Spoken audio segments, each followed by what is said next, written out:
अगर आप पुरी के जगन्नाथ मंदिर जा रहे हैं तो सावधान। मंदिर के सिंह द्वार से अंदर जाते ही जो 22 पहाचा यानी 22 सीढ़ियां आती हैं, उनमें एक बहुत बड़ा रहस्य छिपा है। अगर आपने लौटते समय तीसरी सीढ़ी पर गलती से भी पैर रख दिया तो आपके दर्शन का सारा पुण्य उसी पल शून्य हो जाएगा। आखिर ऐसा क्यों? दरअसल जिस काले पत्थर की हम बात कर रहे हैं, शास्त्रों में उसे यमशिला कहा गया है, जो साक्षात यमराज का ही रूप है। अब सवाल ये उठता है कि मृत्यु के देवता यमराज भगवान के घर की सीढ़ियों पर पत्थर बनकर क्यों लेटे हैं? इसके पीछे एक बहुत ही गहरा कारण है।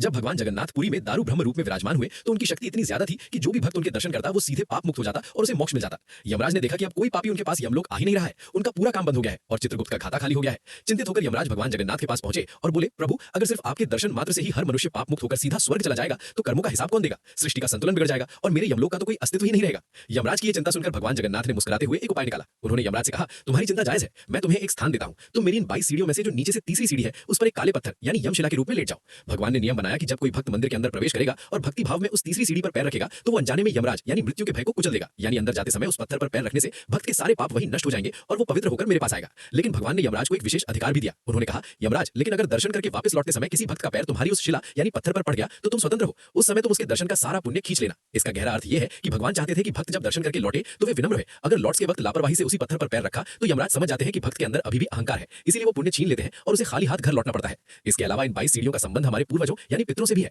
मान्यता है कि पितृगण भी इन्हीं सीढ़ियों पर वास करते हैं। इसीलिए ओडिशा में लोग अपने बच्चों को इन सीढ़ियों पर लुढ़काते हैं और पिंडदान करते हैं ताकि यमराज और पितृ दोनों शांत रहें। इसलिए अगली बार जब आप पुरी जाएं तो ध्यान रखें, अंदर जाते वक्त उस काले पत्थर पर पैर रखकर पापों को छोड़ना है, लेकिन बाहर आते वक्त उससे बचकर साइड से निकलना है ताकि आपका पुण्य सुरक्षित रहे। जगन्नाथ स्वामी के इस अद्भुत न्याय के लिए कमेंट में जय जगन्नाथ जरूर लिखें।